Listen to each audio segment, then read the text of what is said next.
Hi, I'm here to talk about the death of Jesus Christ.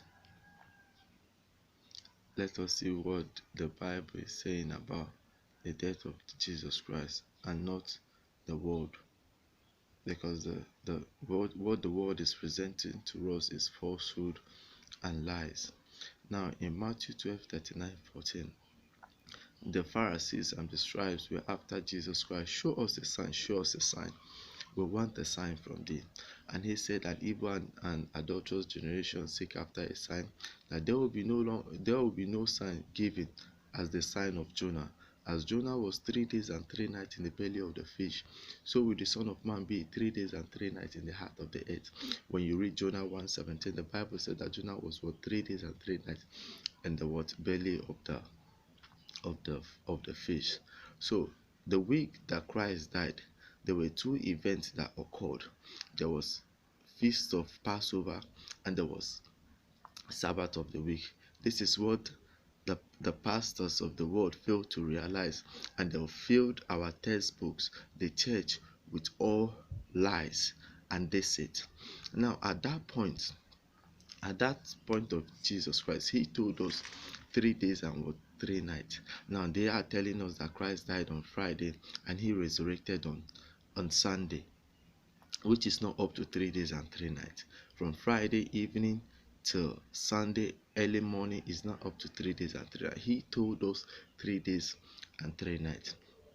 Now, the children of Israelites had so many feasts. They had the feast of Purim, the feast of Pentecost, the feast of Tabernacle, the feast of Dedication, and the feast of Passover. This Passover is something that is done yearly. It has a date, but no particular day. But the week at which Jesus Christ died, that was the week that this Passover occurred, and they also had the Sabbath of the week. Now, when you read Exodus 12:1, the Bible talked about how this a Passover should be done. The Bible said that they should have their loins girded, they should have their shoes on. It is the Lord's Passover. When you read and Leviticus 23:1, the Bible also talked about the holy convocations, other feast as well, talking about the feast of Sabbath, which should be conducted weekly. But that of the Passover is something that is done yearly. So the children of Israelite, they were subjected to this Passover, not we Christians. So when Christ came, him as well was also subjected to the law. He observed this feast of Passover with his parents. When you read Luke 2:42, they go down to Jerusalem to observe this feast. Now, the week at which Jesus Christ died, that night, there were two events that occurred that very night. When you read Luke 22:1, it said that the feast of unleavened bread drew on, which is also called Passover. Now, when you read Acts 12 from 1-4, the Bible made mention of Passover, but it is only the King James Bible that called it Easter. It is called Passover.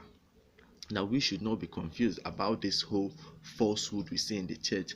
That Passover is not for Christians, but Passover is for the children of Israelites. What Christ gave us was what? Holy Communion. Now, he was telling the disciple, go and prepare, go to the owner of the house, tell him at the upper chamber, prepare what? The Passover. While the disciple made ready the Passover, the time came. These things were being done in the evening, and the hour came to which the Passover were to be killed, were to be eaten, and they were eating the Passover. While they were eating the Passover, he came with the bread. He said, this is my body, eat this is my body, eat. And he came with the cup as well. He said, this is the New Testament in my blood. He instituted what? Holy Communion. He took away the Passover and instituted what? Holy Communion in the church. Now, so we as believers, we have nothing to do with Passover, but what? Holy Communion. And while they were doing the Passover in Numbers 9:6, there were some people that saw the dead and they could not carry out what? This Passover. Why? Because they saw the dead, and theirs are to be done the next month. But we, in this period they call Easter, we see the dead. We even conduct burials in this period, all putting us in what perpetual debt. And because the pastors cannot distinguish between law and grace, so in this period they conduct burials. Pastors are jubilating, hanazoni. Why? Because they are going home with brown envelope. Why? Because Hagetiri pastor something about this is all what this they are all after, all themselves. The Bible say ever learn, but will never come to the knowledge of the truth. That is just what the theology is just filled with. This it, and this is passed down from generations down to generations. Let us be awakened in these things, because in in 2 Corinthians 3:6, the Bible says, whom has made us an able minister. It says not of whom has made us an able minister of the New Testament. It said not of the letter, but of the spirit. For the letter killeth, and the spirit giveth life. It said, if the ministration which is inscripted on stones is glorious, how much more that of the ministration of the spirit? Won't that be much more glorious?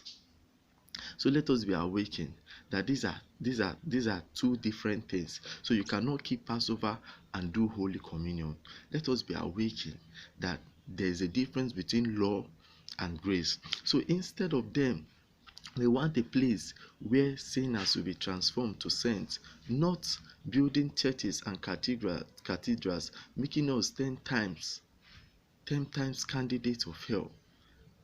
Let us be awakened that Christ died. He told us 3 days and 3 nights, and not 2.5 days or 1.5 days. So when you're counting a full day, if he died in the evening, Friday, from Friday evening to Saturday evening is one day. From Saturday evening to Sunday early in the morning, it's not up to 3 days and 3 nights. So if you want to make it this way, Christ ended. There were two events. He ended the Passover, and he instituted what? The Holy Communion. So Christ is our Passover. He is that lamb. He is that very lamb. He is the Passover lamb. Now, he resurrected Sunday early in the morning. So if they are telling us that Christ died on Friday and he resurrected Sunday early in the morning, let us read Matthew 28 from verse 62. It said, now the next day that followed the day of preparation, the chief priests and the Pharisees came together unto the Pilate, saying, Sir, we remember that the deceiver said while he was yet alive, after 3 days I will rise again. So Christ has been laid, and the next day, so if he died on Friday, the next day is Saturday that followed the preparation of Sabbath. You can see that these things are all lies and falsehood. So if Christ died on Friday, and the next day that followed the preparation of Sabbath is already Saturday, which is the Sabbath. So how comes? Now, Christ died. His death is a mystery to the world, but to those that are within, we understand this mystery. He died. He told us 3 days and 3 nights, and he completed that 3 days and 3 nights, because our God is not the author of confusion, but of what? Of peace. Now, he took the 3 days and 3 nights started in this form. He resurrected on Sunday early in the morning, which Mary and Magdalene went upon the first day of the week. But before they got there, he was already risen. Why? Because the woman of the alabaster box already has anointed him for his burial. So when they came with the spice, he was already risen already. Now he died. He told us 3 days and 3 nights. So let us count it in this form and see that our God is not the author of confusion. He resurrected on Sunday, so we are not counting Sunday. From Saturday evening till Friday evening is one day. From Friday evening to Thursday evening is 2 days. From Thursday evening to Wednesday evening, it is 3 days. So it is now 3 days and 3 nights. So Christ did not die on Friday, but Christ died on what? On Wednesday. Let us understand these mysteries, and let us see that the world is just filled with what?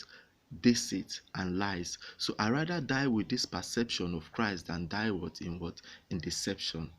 God help us.